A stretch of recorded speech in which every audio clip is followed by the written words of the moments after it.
Thomas was an old painter who lived in a small cottage near the beach. Every morning, he opened the windows and let the salty wind fill his room. The smell of paint, brushes, and canvas made the room feel alive. His walls were covered with beautiful paintings, sunsets, children, and ocean waves. But there was one painting he never showed to anyone. It always stood facing the wall, hidden from every eye. People in town whispered about him. He used to be a famous artist, they said. But he stopped painting for the world years ago.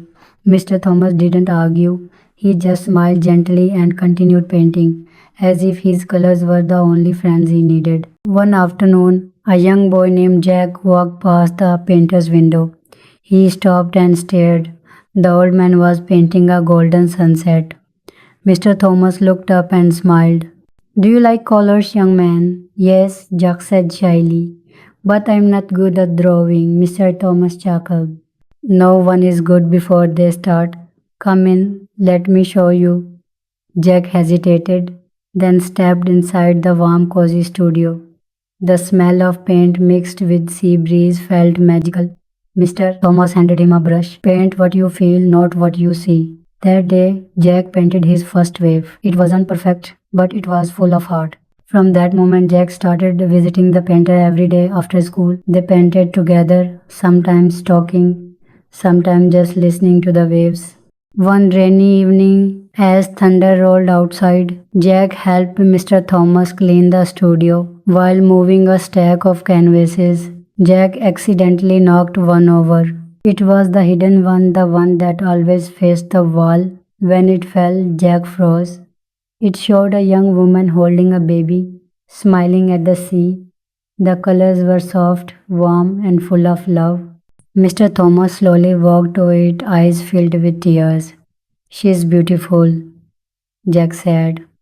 Who is she? The old man took a deep breath. She was my daughter, he whispered.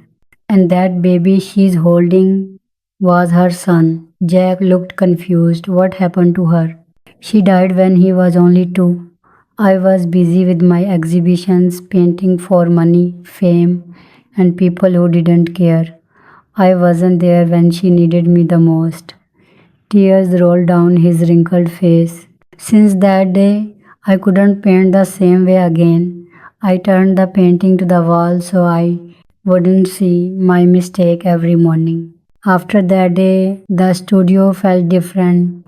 Mr. Thomas didn't talk much, but his eyes looked softer. He started teaching Jack not only about painting but about life. When you paint, Jack, he said, don't chase perfection, chase truth. Paint with your heart, even if your hands shake. Jack's paintings became better.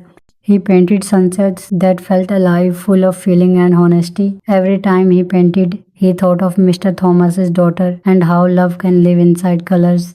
One morning, Jack arrived, but the door was locked.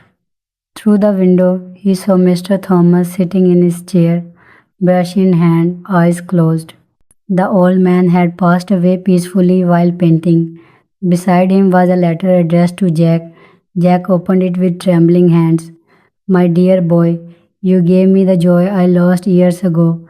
I couldn't be a father to my own child, but life gave me another chance through you. Keep painting, keep feeling, and remember, art is not about fame, it's about healing the soul. Jack cried, but he smiled too. He looked around the studio, the walls full of colors and memories. Then he turned the once hidden painting back toward the light. It shone beautifully in the morning sun. 3 years passed. Now grown up, Jack opened his own small art school by the sea.